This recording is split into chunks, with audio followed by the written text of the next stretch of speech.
Ճիշտ եք, որ ես հայտարարել եմ, որ ԵԱԿ Մինսկի խմբի լուծարմանը մենք կհամաձայնվենք Ադրբեջանի հետ խաղաղության եւ միջպետական հարաբերությունների հաստատման մասին համաձայնագիրը ստորագրելուց հետո։ Բայց հիմա մենք դրան համաձայնվել ենք նախաստորագրելուց հետո։ Ես ձեր հարցը հետեւյալն է, թե ինչու։ Շատ պարզ պատճառով։ Եթե դուք ուսումնասիրել եք փաթեթները, այդ թվում արդեն հրապարակված խաղաղության համաձայնագիրը, որ դրա մասին հարց չնչեց, կարդացիք վերջը, թե չկարդացիք։ Դուք եթե կարդացել եք, նկատած կլինեք, որ խաղաղության համաձայնագրի մեջ, տեքստի մեջ, տարածաշրջանային կոմունիկացիաների հարցի կարգավորում չի տրվում։ Եվ երբ որ մենք հռչակագրում տեսել ենք, որ մի շարք հարցեր, որոնք խաղաղության համաձայնագրի տեքստում չեն կարգավորվում եւ այստեղ կարգավորվում են մեզ համար ընդունելի ձևով, մենք հասկացել ենք, որ չենք կարող այս շանսը բաց թողել, որովհետեւ մենք ստանում ենք ավելին, այսինքն ժամանակ պիտի խաղաղության համաձայնագիրը ստորագրեինք, գնայինք այս 5 տերմինը բանակցեինք։ Հիմա մենք այս 5 տերմինը ստանում ենք եւ հետեւաբար մենք պարտավոր էինք դա ստորագրել։ Երկրորդը, ինձ հետաքրքիր է, ինձ ընդհանրապես այդ մտքերի ընթացքը բան չի անում։ Հենց էսա իսկ ինչի է անընդհատ կանխավարկածը նենց, որ ինչ որ մեկին պետքա դատել, պետքա բռնել, պետքա գնդակահարել, ինչի է տրամաբանությունը տենց։ Հարցերի պատասխանը հստակ տրված է,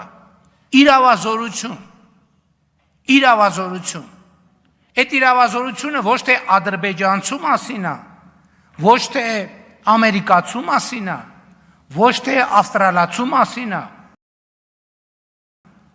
Այդ իրավազորությունը Հայաստանի Հանրապետության պետական ինստիտուտի մասին է։ Մեր պետական ինստիտուտի ոչ մի կարգավորումում գրված չի, որ ուրեմն դու կարող ես գործել այսպես, եթե քո դիմաց կանգնած է ադրբեջանցի, եւ դու կարող ես գործել այդպես, եթե քո դիմաց կանգնած է ավստրալացի, ինքնիշխանությունը պետական ինստիտուտի մասին է, որ ինքը իր իրավասության շրջանակում գործում է բոլոր դեպքերում։ Հիմա սահմանապահ լինելու է, թե չէ, չի կարող լինել սահման առանց սահմանապահի, չի կարող լինել։ Այսինքն, այդ նույնն է, որ հարցնեք, ասեք, այդ որ ասում եք տարածքային ամբողջականություն, այդ տարածքը հողից է ելնելու, ջրից, թե ածխաթթու գազից։ Տարածքը։ Սահմանը եւ սահմանի անխախտելիությունը, ես անդադ ինչ եմ ասում, անխախտելիությունը, որովհետեւ սահմանը չնախատեսված ձևով անցնելը, դա արդեն սահմանի խախտելիությունը։ Հաջորդը, այսօր բազմաթիվ երկրներում, Բրիտանիայում, Միացյալ Նահանգներում, Միացյալ Արաբական Էմիրություններում այդ երկրների սահմանապահները չեն ստուգում իրենց երկիր մտնող անձանց անձնագրերը, այդ երկիր մտնող անձանց անձնագրերը ստուգում է գործիքը, սարքավորումը։ Հիմա մարդիկ, ես նույնիսկ մենք, այսինքն համացանցում դա կարելի է տեսնել ամեն օր, համացանցում։ Այսինքն այդպիսի, ես ասում եմ, որ մեր նպատակը, այն ինչ-որ կարգավորում, որ մենք պետք է ունենանք, ընդ որում դա մենակ այդ կետի մասին չի։ Մենք Հայաստան-Վրաստան սահմանին, Հայաստան-Թուրքիա սահմանին, Հայաստան-Իրան սահման, մեր օդանավակայանում, մեր քաղաքացիների համար, օտարերկրյա քաղաքացիների համար պետք է այդ կարգավորում մտցնենք, որովհետև դա երկրի մասին է։ Այդ նույն հարցն է, դե 32 թվից տենց են անում, ոչ մի հարց, այդ բանը, մեթոդը, որ դու պետք է մարդուն ձեռ տաս, պետք է հոտոտես մարդուն, ականջը քաշես, մազերը քաշես, տենաս իսկական է թե չէ, Չպետք է լինի մեր սահմաններին, ոչ մեկի հետ։ Եվ չի լինելու։ Ընդ որում չի լինելու, բոլոր տեղերը չի լինելու։ Ես ուզում եմ, որ մեր երկրում լինի այնպես,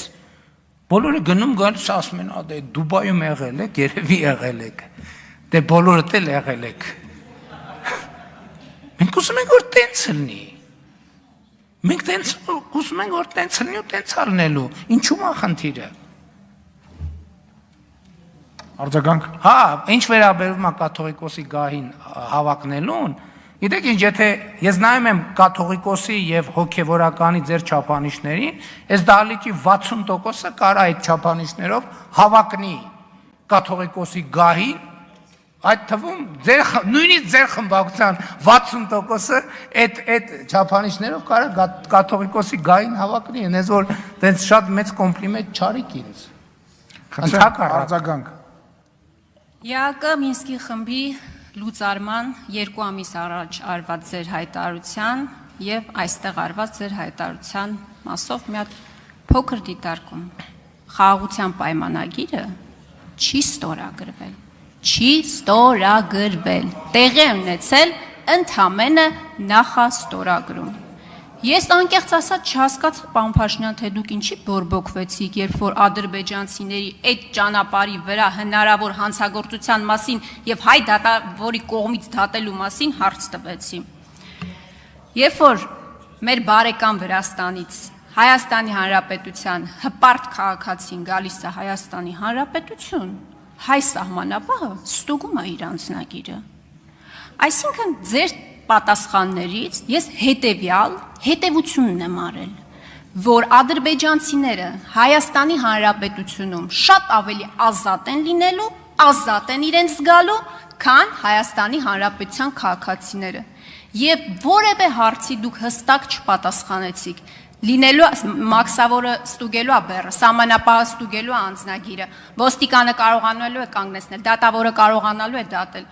Այս տրամաբանության շրջանակներում սա անգամ միջանցք չի, սա ադրբեջանցիների համար պրախադնոյ դվորա լինելու։ Շնորհակալ։ Ուրեմն դուք իմ պատասխանը չլսեցիք, ես ասացի մեր բոլոր սահմաններին պետքա լինի այդպես։ Ավելի հստակեցնեմ, ոնց որ Միացյալ Նահանգների սահմանն են անցնում նոր տեխնոլոգիաներով, ոնց որ Միացյալ Արաբական Էմիրությունների սահմանն են անցնում նոր տեխնոլոգիաներով, Հայաստանի, Ադրբեջանի, Թուրքիայի, Իրանի, Ռուսաստանի, Միացյալ Նահանգների, Եվրամիության, Վրաստանի, Հայաստանի բոլոր տեղերի քաղաքացիները պետք է անցնեն այդպես։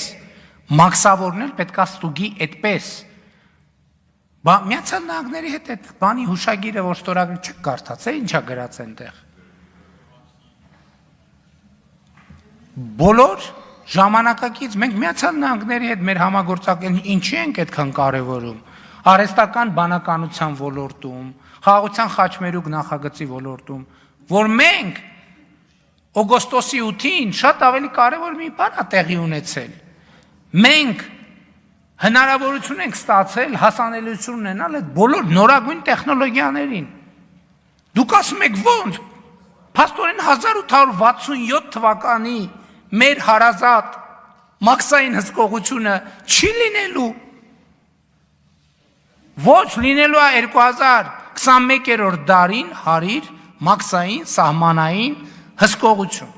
21-րդ դարի հարիր։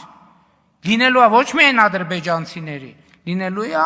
առաջին հերթին Հայաստանի Հանրապետության քաղաքացիների համար, այդ թվում ձեր կողմից նշած